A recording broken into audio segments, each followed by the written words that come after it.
when the Ottoman Empire is collapsing and it is losing all its non-Turkish possessions, all the Arab parts of the Ottoman Empire are falling away, the Greek army now invades the Turkish mainland, Anatolia. And the Turkish people now have a tremendous fright in their hearts because the Greeks hate them with a PhD in hatred. So Britain now has to create a Turkish general who would appear to the Turkish people as a savior who has come down from the heavens with his hands resting on the wings of angels to save the Turkish people. And so at a place called Gallipoli, a man named Mustafa Kemal inflicts a defeat on the ruling state in the world, Britain, and immediately climbs the ladder to become the hero of all heroes in Turkish history. Very convenient, isn't it? Mustafa Kemal now takes over. He is in fact de facto ruler over the Ottoman Empire, and the Khalifa is just a piece of furniture. In 1920, I think, or 21, there was a big treaty, negotiations in Versailles, and from this emerged now the Turkish Republic, which replaces the Ottoman Islamic State. But Mustafa Kemal said, the Turkish people love their Khalifa. So if Europe could have a pope, well, why can't we have a pope too? This was simplistic thinking on the part of Mustafa Kemal. If the Europeans could have a pope, well, so too can we. So the new Turkish government of Mustafa Kemal decided to take the Khilafah and remove from it all political authority and make the Khalifa the equivalent of the Pope. This was 1922. And things were going fine for him. Turkish people were happy. Khilafah is still there. And the leadership of the revolution in Turkey were very happy because we have a secular state now, modeled after the European state. But in 1924, on the 3rd of March, suddenly Britain demanded, of course, this is a secret, they won't reveal it. Britain demanded of Mustafa Kemal that he must abolish the Khilafah. The demand came from Britain. And on the 3rd of March 1924, the Turkish Republic abolished the Khilafah. The question we have to ask is, why did they do it when there was no need to do it? Nothing. It represented no threat whatsoever to the secular Turkish Republic. The answer for the abolition of the Khilafah on the 3rd of March 1924 is located in a place called India. But even the Indian scholars of Islam are not aware of it. Even they are not aware of it. When the attack on the Khilafah was taking place in the 1916, 17, 18 period, then Indian ulama, at that time the Indian Muslim community was one of the most influential Muslim communities in the world. And the Indian Muslim community was led by leaders who knew Islam and lived Islam. Men like Maulana Muhammad Ali Jawhar, Maulana Shaukat Ali, Maulana Sayyid Suleiman Nadwi, Mufti Kifayatullah, men who knew Islam and lived Islam.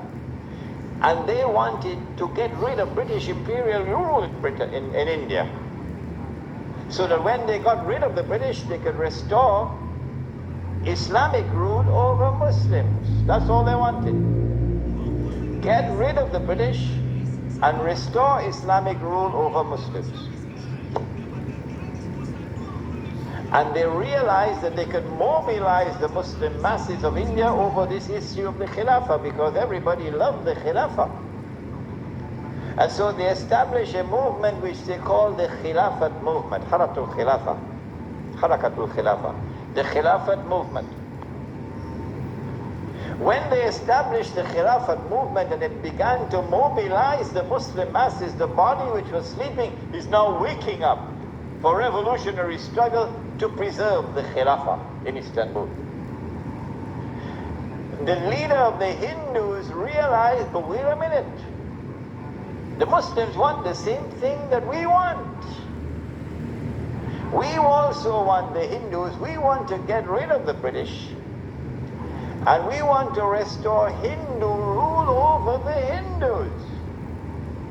So there's a conversion of interest here.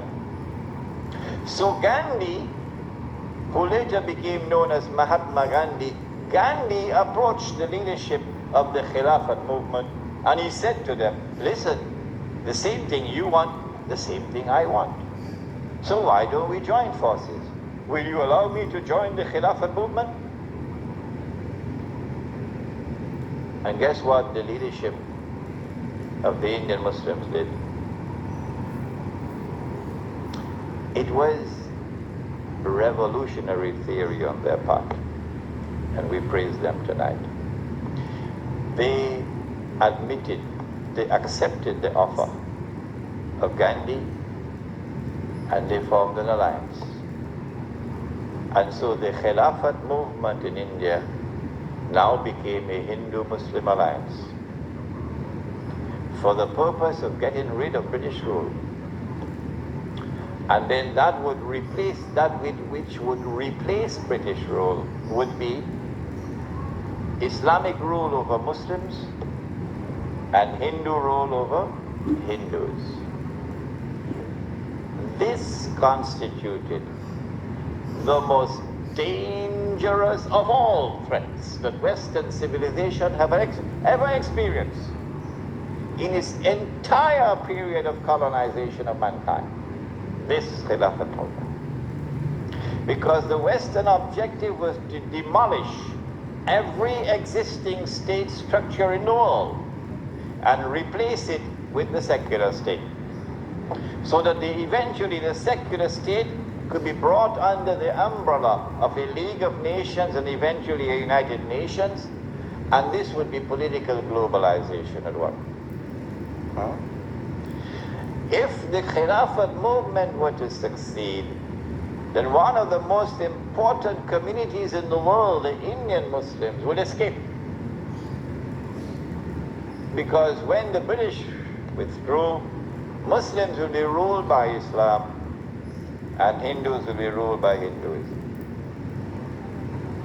Between 1920 and 1924, the Khilafat movement was building up steam at an alarming rate.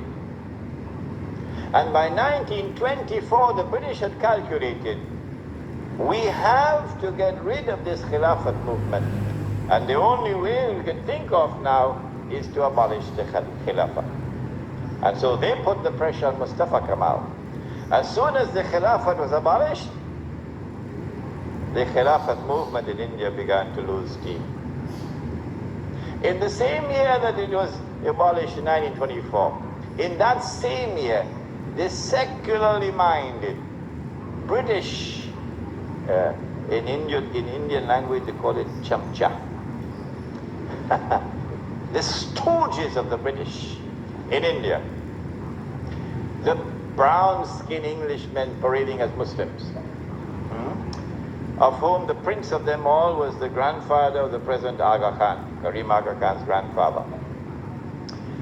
They now restore an organization called the All India Muslim League. The All India Muslim League is led by men who don't know Islam and don't live Islam. And these are the people who now wage a struggle for the liberation of the Muslims from British rule to be replaced, not with rule of Islam, oh no, but rather by the rule of the secular Republic of Pakistan, and the secular Republic of India, so that Pakistan and India could be embraced within the community of secular nation states. But of course you had to put a little red herring to fool the people. So you have to make it appear as though Pakistan is going to emerge as an Islamic state, but that's just dust in their eyes, to fool those who see with only one eye. And so in 1924, on the 3rd of March, the Caliphate was abolished.